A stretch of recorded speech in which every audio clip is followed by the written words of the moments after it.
이강인을 지도했던 하비에르 아기레 감독이 마요르카를 떠납니다. 대한민국과 연결됐던 아기레 감독이 이강인과 재회할 가능성이 다시 점화됐습니다.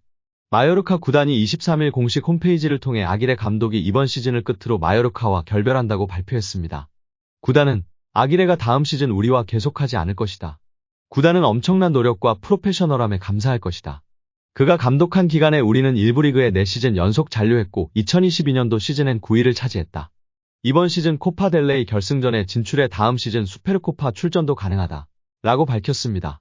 지난 2022년 3월 소방수로 부임한 아기레는 당시 9경기에서 4승 1무 4패를 기록하며 리그 16위로 팀의 극적인 잔류를 이끌었습니다. 이후 2022년도 시즌 아기레는 마요르카를 이끌고 리그 9위를 차지했습니다. 당시 이강인과 베다트 무리키 조합으로 아기레는 빠른 역습 축구를 선보이며 승점을 차곡차곡 쌓았습니다. 이강인이 떠나고 이번 시즌 마요르카는 간신히 17위로 잔류를 이끌었고 팀을 1부 리그에 잔류시킨 뒤 팀을 떠납니다.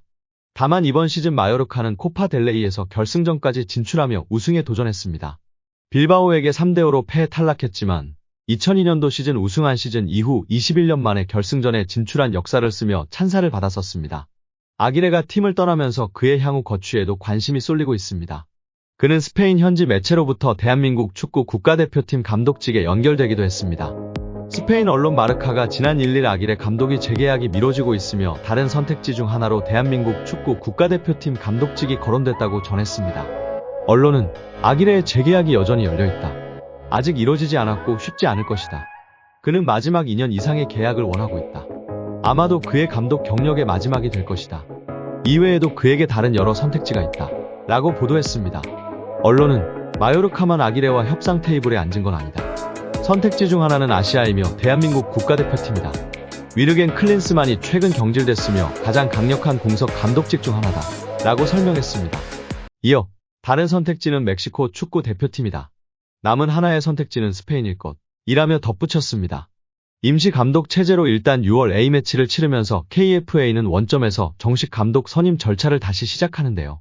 제시 마치 캐나다 축구 국가대표팀 감독, 헤수스 카사스 이라크 축구 대표팀 감독과의 협상에서 협의를 찾지 못하면서 현재 KFA 협상단의 협상력이 도마 위로 오른 상황입니다.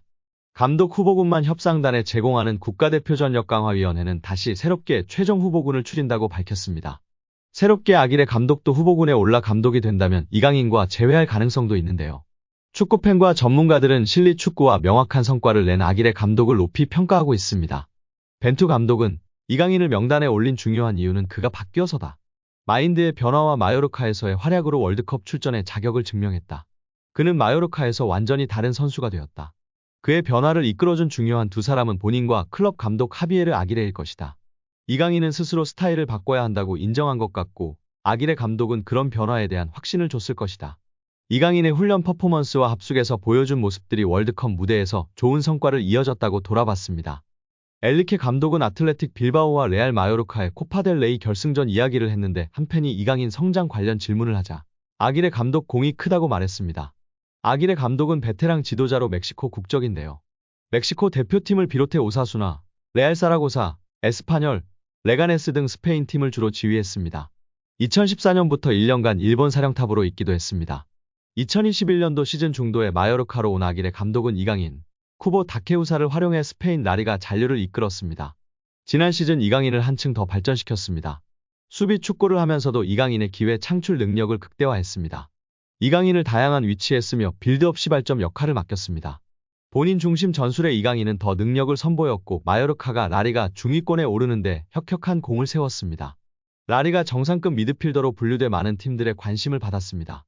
특히 수비력이 아쉬운 선수라는 평가를 받기도 한 이강인을 완벽한 수비력을 갖추게 함으로 한 단계 발전시킨 점에 대해 이강인 선수고 고마워하고 많은 축구인들도 아기레 감독을 높이 평가하고 있습니다. 과연 이강인과 대표팀에서 재회할 수 있을까요?